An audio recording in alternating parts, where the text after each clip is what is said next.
High বন্ধুরা, তোমরা সবাই কেমন আছো? আশা করি তোমরা সবাই খুব ভালো আছো।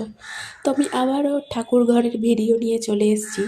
তো আমি ঠাকুর ঘরে পুজো করব, তার জন্য আমি প্রথমেই ঘরটাকে পরিষ্কার করে নিলাম। দেখো বন্ধুরা, আমি পুরো ঘরটাকেই কিন্তু মুছে নিচ্ছি। তারপর কিন্তু আমি বাসনগুলো নিয়ে চলে যাব। এই দেখো, আমি বাসনগুলো নিয়ে চলে এসেছি। তো আমি বাসনগুলো মেজে নিচ্ছি। এই দেখো, আমার বাসনগুলোও মাজা হয়ে গেছে। তারপরে আমি ধুয়ে নিয়ে চলে এসেছি দেখো। তারপরে আমার ঠাকুরের সব মায়ের চরণ, শিব ঠাকুর, গোপাল সবাইকে আমি ঘি মাখিয়ে স্নান করিয়ে দিচ্ছি। এই দেখো, আমি সবাইকে স্নান করিয়ে দিলাম। তারপর আমি সবাইকে মুছে নিচ্ছি। দেখো, শিব ঠাকুরকেও রেখে গোপালকে মুছে দিলাম, মায়ের চরণে নূপুরগুলো পরিয়ে দিলাম। তারপরে গোপালের জামাটাও পরিয়ে দিলাম।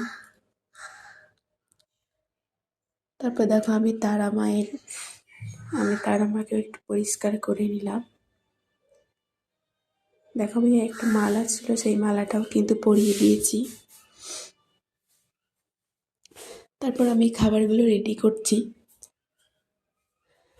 দেখো, আমি খাবারের থালাগুলো কিন্তু সাজিয়ে নিয়েছি, জলের গ্লাসগুলোও সাজিয়ে নিয়েছি।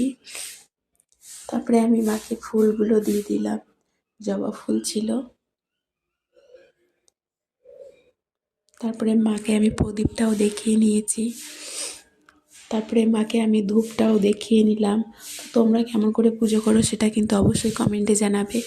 আর ভিডিওটা যদি ভালো লাগে তাহলে অবশ্যই শেয়ার করে দেবে। তারপরে দেখো, আমি এই তুলসী গাছে জল ঢেলে দিয়েছি, দিয়ে আমার পুজো রেডি। তো ভিডিওটি ভালো লাগলে অবশ্যই কিন্তু ভিডিওটি শেয়ার করে দেবে। আর সবাই বলো জয় মা তারা। তো আমার এই যে ঠাকুর, অনেক ঠাকুর আছে, তো তোমাদেরকে শেয়ার করলাম সব ঠাকুর ঘরে কী করি। তো পুরোটা আমি দেখাইনি। তো ভিডিওটি ভালো লাগলে অবশ্যই শেয়ার করে দেবেন।